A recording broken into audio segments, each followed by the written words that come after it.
Chintamaneni Prabhakar advocate ఇంటి మీద దాడి చేశారు, మళ్ళా అడ్వకేట్ కేసు నమోదైందంటూ ఉందండి. ఏంటండి? ఎమ్మెల్యే చింతమనేని ప్రభాకర్ జందులూరులో ఒక అడ్వకేట్ ఇడుపుగంటి శ్రీనివాసరావు అడ్వకేట్ ఇంటి పైన దాడి చేశారు, కానీ చింతమనేని ప్రభాకర్ మీద కాకుండా అడ్వకేట్ మీదనే కేసు నమోదు చేశారంటున్నారు. కేసు నమోదు చేశారని అంటున్నారా? కేసు నమోదు చేశారండి, చేశారు, కేసు నమోదు చేశారు. నిందితుడి మీదనే అంటే బాధితుడి మీదనే కేసు. యాక్చువల్గా ఒకటి ఇప్పుడు పోలీస్ డిపార్ట్మెంట్కి తెలుసు అక్కడ ఏం జరిగింది, దాని మీద మామూలు కేసు నిజమైన కేసు అన్నది మీకు నాకు ఇక్కడ కూర్చున్నా తెలియదు, అసలు బ్యాక్గ్రౌండ్ ఏంటన్నదే తెలియదు. సో నేను డెఫినెట్గా నేను ఆ వీడియో కూడా చూశాను, నేను ఎస్పీ గారితో కూడా మాట్లాడాను, ఎస్పీ గారు కూడా నాకు ఒక నివేదిక ఇచ్చారు, దాన్ని బేస్ చేసుకొని ఎంక్వైరీ కూడా జరుగుతుంది. కేసులు పెట్టినా కేసులు ఎవరి మీద పెట్టాలి ఎవరి మీద పెట్టకూడదు అన్నది కూడా డిపార్ట్మెంట్ నిర్ణయించుకుంటుంది. Madam, as per law police డిపార్ట్మెంట్కి సంబంధించి వెల్ఫేర్కి సంబంధించి వాళ్ళకి వీక్లీ ఆఫ్ ఇస్తామని, ఇలా పుట్టినరోజుకు పెళ్లి రోజుకు మేము సెలవు ఇస్తామని చెప్పి మీరు సీఎం గారు ఎన్నికల ప్రణాళికలు కూడా చెప్పారు, కానీ అది అమలు కావట్లేదు అనేది చెప్తారు.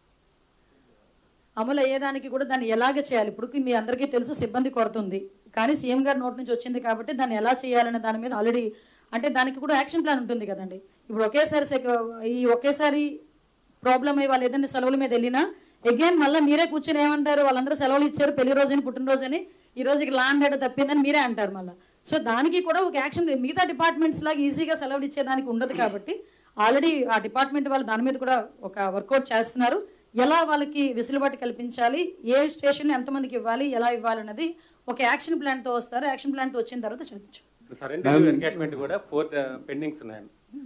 సరెండర్ ఎన్కాష్మెంట్ లాస్ట్ 5 సంవత్సరాల్లో లాస్ట్ మినిట్లో తీసుకొచ్చి డబ్బులు ఇచ్చేసి వెళ్ళిపోయారు. మేము ప్రతిసారి కూడా మాక్సిమం వాళ్ళకి ఒక పండగ కన్నా మన దీపావళి మన సంక్రాంతి కన్నా దీపావళి కన్నా మాక్సిమం చేసి ఇవ్వాలి, ఎందుకంటే వాళ్ళ రైట్ అది ఇవ్వాలి.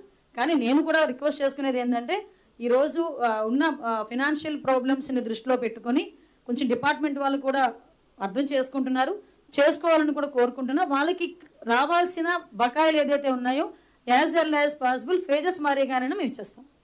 Ma'am, recently a hit and over here, ma'am, to your left side, to your left. Yeah, please. Recently a hit and run case happened in West Godavari district, and this inability to apprehend that culprit or the accused person and seize his vehicle is raising questions about the ability to track and trace and seize hit and run cases. It happened in a village called Karla, where a Dalit minor boy who passed intermediate was hit and he died on the spot, and the car escaped, and the police are yet to trace the vehicle and catch hold of the culprit. It has already been 10 days. Sir ఒకటి విషయం ఏంటంటే మాకు ఇన్వెస్టిగేషన్లో ఎక్కడైనా ఆ trace అయితే కనుక vehicle trace అయినా నిందితుడు ఎవరైనా ట్రేస్ అయినా ఇమీడియట్గా తీసుకొస్తాం. అందులో ఎక్కడా కూడా మాకు ఇందులోని దాపరికాలు అవసరం లేదు, ఎవరు బంధుత్వాలు కూడా ఉండవు పోలీసులకి. ఓకే, నేనేమంటానంటే కొన్ని సందర్భాల్లో ఒక్కొక్క కేసు ఇమీడియట్గా 2 గంటల్లోనే ట్రేస్ అవుట్ చేయగలం. ఒక్కొక్క కేసు కొన్ని సందర్భాల్లో ఒక 2 days అయినా 3 days అయినా కూడా ట్రేస్ చేయలేకపోవచ్చు. కానీ మా డిపార్ట్మెంట్ దాని మీద ఎఫెక్టివ్గా వర్క్ చేస్తున్నారు, ఇమీడియట్గా వాళ్ళందరినీ కూడా పట్టుకుంటాం. 10 రోజులు అయిందండి, నియర్లీ 10 days. యా సార్, దాని మీద టెక్నికల్ ఇష్యూస్ ఏమున్నాయి ఒకసారి నేను కూడా చెక్ చేసుకుంటాను. మీరు చెప్పారు కదా, ఇప్పుడు నేను కూడా చెక్ చేసుకుంటాను. Thank you. Madam, ACB data ఒకటి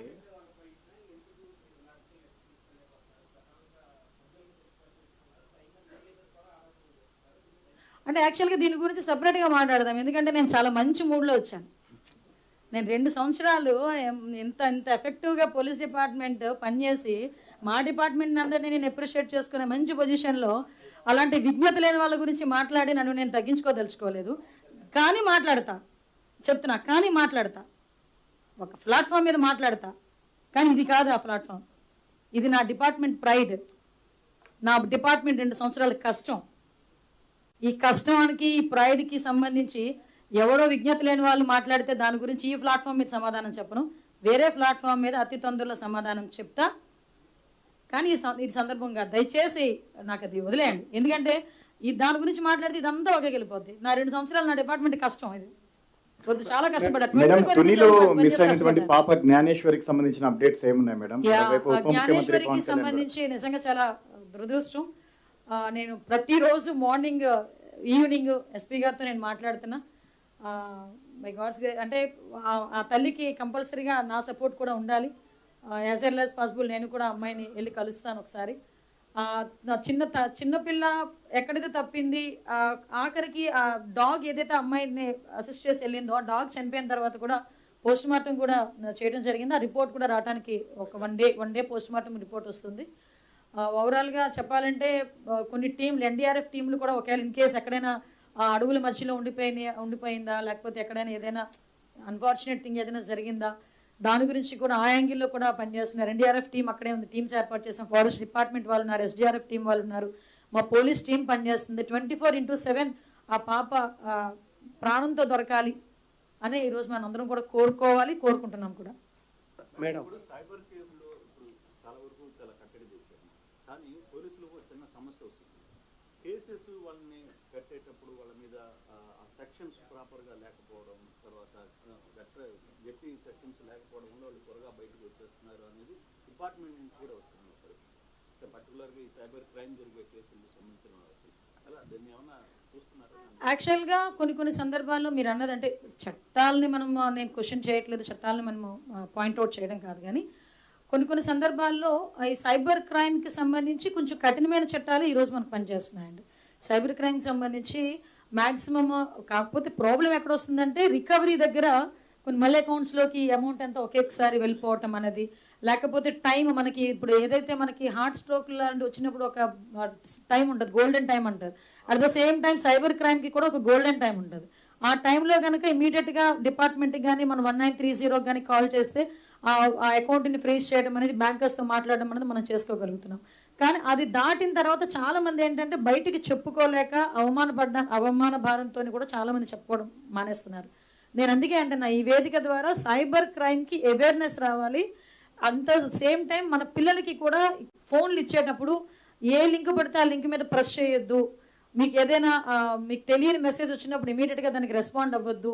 ఇలాంటివి కూడా కంపల్సరీగా మేము చెప్తున్నాం. అవగాహన కార్యక్రమాల్లో స్కూల్ లెవెల్ వరకు కూడా అవగాహన కార్యక్రమాలు చేస్తున్నాం.